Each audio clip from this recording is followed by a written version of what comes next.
The paradise worlds are places of peace and serenity. Farms giving off crops for the imperium of mankind so the people don't starve. Vast green fields went as far as the eye can see. The crickets and birds sing their songs of life and fulfillment. Local guardsmen are stationed in a couple outposts that vigorously scan the peaceful area around them. Nothing can go wrong in such a place, can it?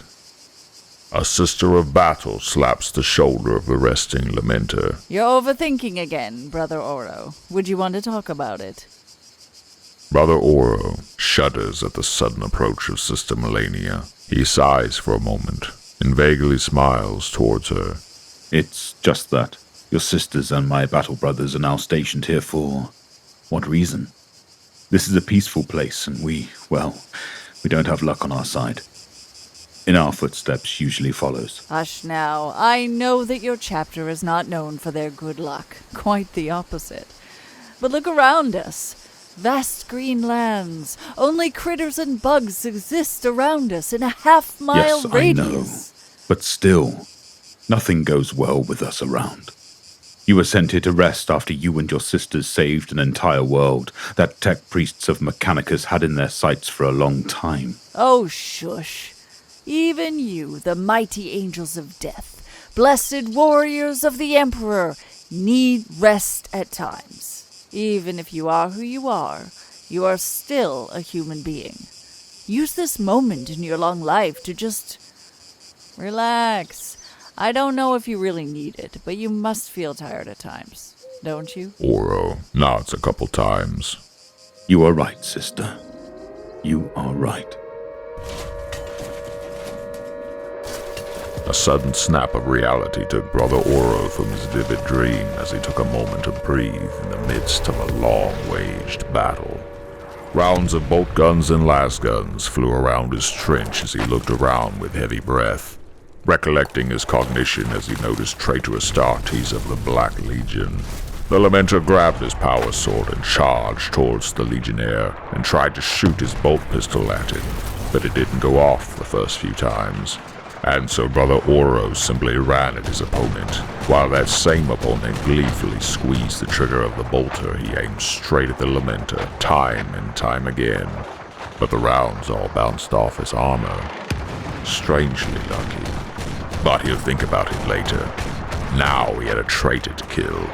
He let out a rageful roar and trampled the armored foe and pinned him to the ground, trying to penetrate his throat with the tip of his sword, but a stray bullet knocked it out of his hand. So after a millisecond of regaining his composure, he started to choke the cursed Astartes until his arms that tried to break free from the Lamenter's grip fell to the ground. Afterwards, Brother Oro stood up, looking for his sword. Next, he tasted iron on his tongue. Blood. A bullet hit him and he didn't notice? No, he is all right. Then a headache. Then strange, deep laughter. As Brother Oro fell to his knees, he spewed out blood. He felt internal bleeding, but it was not lethal, so he closed his eyes, took in a deep breath, and shook his head. Once he opened his eyes, he saw green grass stained with his blood. In panic, he straightened his back and looked in front of him. No! No! Melania! He screamed as his eyes started raining tears. They flowed freely over his cheeks as he looked up to the sky with bloodied fist in front of him, and he screamed in pain and anguish. Only a moment would pass before he would look around, as his senses started to tingle in the back of his head. Demonic portals would start to appear all over the planet, while his helmet started to sound off a call to arms. The Lamenter looked once again to the lifeless body of Sister Melania, and he closed her soulless eyes, passing the sister's bolt gun into her hands. You can never forgive me, sister. I will grieve your death to the end of my days. But right